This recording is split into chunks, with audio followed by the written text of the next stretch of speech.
Hello বন্ধুরা, আজ আমরা এসেছি উত্তরপ্রদেশে একটা জায়গায় ঘুরতে, পাহাড়ি এলাকা। তো দেখুন কত সুন্দর ভিউ এখানে।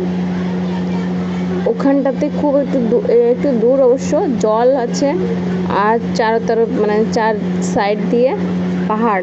তো দেখুন কত সুন্দর দেখা যাচ্ছে। এখান থেকে অবশ্য ভালো করে দেখা যাচ্ছে না, আমি ভালো জায়গা থেকে ভিডিওটা করতে পারিনি, কারণ যেখান থেকে ভালো দেখা যাচ্ছিল সেই সাইডটা থেকে আমরা চলে এসেছি, গাড়িতে পার করে চলে এসেছি, এজন্য আর হচ্ছে না। আর এখানে দেখুন আঁকা বাঁকা রাস্তা, সাপের মতো, নাগিনের মতো আঁকা বাঁকা রাস্তা। আর পাহাড়ে দেখুন, এই যে উপরে কত পাহাড়, এটা উঁচু খুব। তো ভিডিওতে অতটা বোঝা যাবে না। তারপরে এই যে মন্দির দেখুন, মন্দির অনেক পাহাড়ের সাইড দিয়ে এরকম মন্দির থাকে, যাতে মানুষ ভগবানের নাম নিতে পারে। পাহাড় থেকে অনেক সময় বাই চান্স অ্যাক্সিডেন্ট হতে পারে, তার জন্য। আর দেখুন ভিউটা দেখুন কত সুন্দর দেখা যাচ্ছে। পাহাড় সাইডটা ওইটা যেন মনে হচ্ছে যে জলামুখী, ওই যে ছোটো একটা, ওটাও মনে হচ্ছে যেন জলামুখী, ওখান থেকে জলামুখী বেরোয়।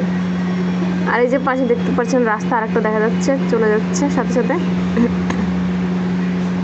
রাস্তাগুলো আঁকা বাঁকা হওয়ার জন্য, পাহাড়ে উঠতে হয়, তার জন্য আঁকা বাঁকা করে উপরে ওঠে রাস্তাগুলো।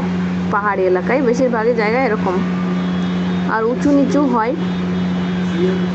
দেখুন কত সুন্দর